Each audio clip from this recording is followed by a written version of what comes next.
Perkenalkan, nama saya Gabriel Kampi Usawang, NIM 20101035. Saya adalah mahasiswa aktif program studi psikologi Fakultas Ilmu Pendidikan dan Psikologi Universitas Negeri Manado. Pada saat ini saya akan membuat video pembelajaran tentang tes Rosya dan tes TAT untuk memenuhi tugas ujian akhir semester mata kuliah tes Rosya dan TAT dengan dosen pengampu Nersteve Sengkei, SPSI, MA. Dan pada video pembahasan pembelajaran pada saat ini, kita akan membahas tentang latar belakang tes Rosya dan tes TAT, teori-teori yang mendasari tes Rosya dan tes TAT, tujuan dan fungsi dari tes Rosya dan tes TAT, serta aspek-aspek yang diukur dalam tes Rosya dan tes TAT, serta administrasi tes Rosya dan tes TAT. Baiklah, pada saat ini kita akan masuk dalam pembahasan yang pertama mengenai tes Rosya. Latar belakang tes Rosya. Tes Rosya diciptakan oleh psikiater Swiss bernama Hermann Rosya. Ia lahir 8 November 1884.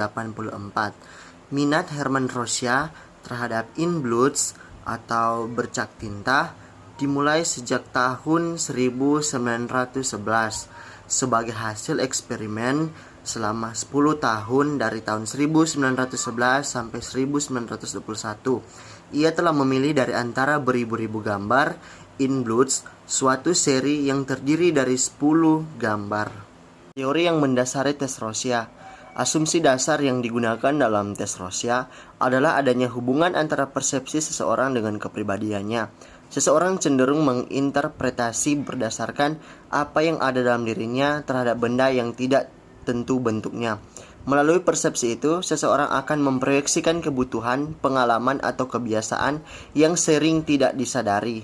Tujuan dan fungsi tes Rosya. Tujuan tes Rosya adalah tes psikologis di mana persepsi subjek tentang noda tinta direkam dan kemudian dianalisis menggunakan interpretasi psikologis, algoritma kompleks atau keduanya. Beberapa psikolog menggunakan tes ini untuk memeriksa karakteristik kepribadian dan fungsi emosional seseorang. Fungsinya, tes ini berfungsi untuk mengetahui karakteristik dan emosional seseorang. Aspek tes Rosya.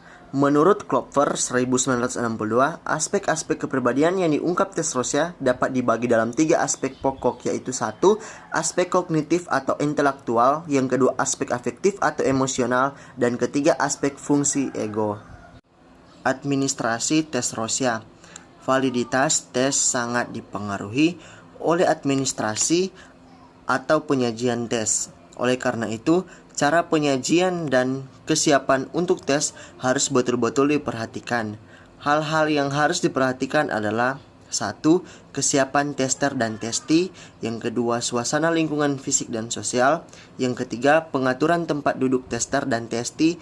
Dan yang keempat, alat-alat yang dibutuhkan seperti bercak tinta yang telah dicetak di atas kertas tebal berwarna putih sebagai dasarnya, kartu berukuran panjang 24 cm dan lebar 18 cm. 10 kartu tersebut dikelompokkan menjadi 2, yaitu 1. Kartu akromatik. Kelompok kartu ini hanya mempunyai warna hitam, putih, dan abu-abu, yaitu kartu 1, 4, 5, dan 6. Dan yang kedua, kartu kromatik. Kelompok kartu ini mempunyai aneka warna lain, misalnya merah, biru, hijau, dan sebagainya, yang terdiri dari kartu 2, 3, 8, 9, dan 10. Pada saat ini kita akan masuk dalam pembahasan yang kedua, yaitu pembahasan tentang tes TAT.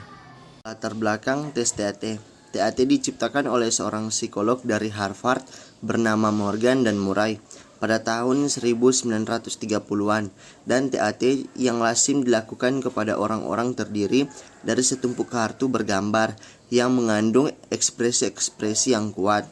Kartu TAT ini juga dikategorikan berdasarkan gender, B untuk laki-laki, G untuk perempuan, dan MF untuk male female, yakni untuk kedua jenis. Teori yang mendasari tes TAT.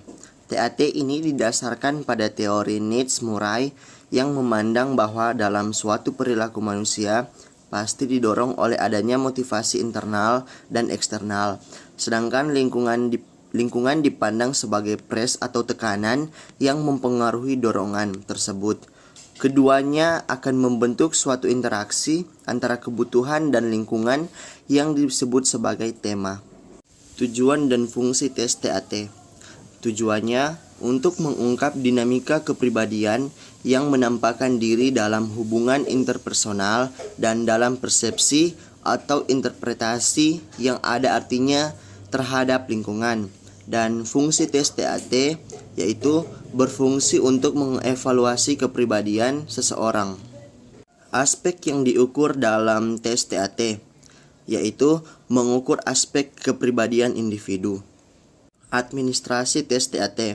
Yang pertama, prosedur penyajian TAT dilakukan secara individual dalam bentuk lisan. Yang kedua, klien duduk di kursi yang nyaman atau dengan menjulurkan kaki di sofa dan punggung menghadap ke tester, dan instruksi dibacakan secara perlahan. Yang ketiga, tester membacakan petunjuk pelaksanaan tugas, menyajikan gambar satu persatu, dan klien menanggapi secara verbal, dan tester mencatat atau merekam semua tanggapan atau reaksi klien mulai dari awal hingga akhir. Yang ketiga, penyajian kartu. Yang pertama, 20 kartu disajikan dalam 2 kali pertemuan. Sesi yang pertama, kartu 1 sampai 10, sesi yang kedua, kartu 11 sampai kartu yang ke-20. Dan yang kedua, dapat juga tester memilih kartu yang sesuai dengan permasalahan pasien yang ada di kartu 8 sampai 10 kartu. Demikianlah video pembahasan pembelajaran tentang tes Rossia dan tes TAT. Kiranya video ini bisa bermanfaat bagi siapapun. Sekian dan terima kasih.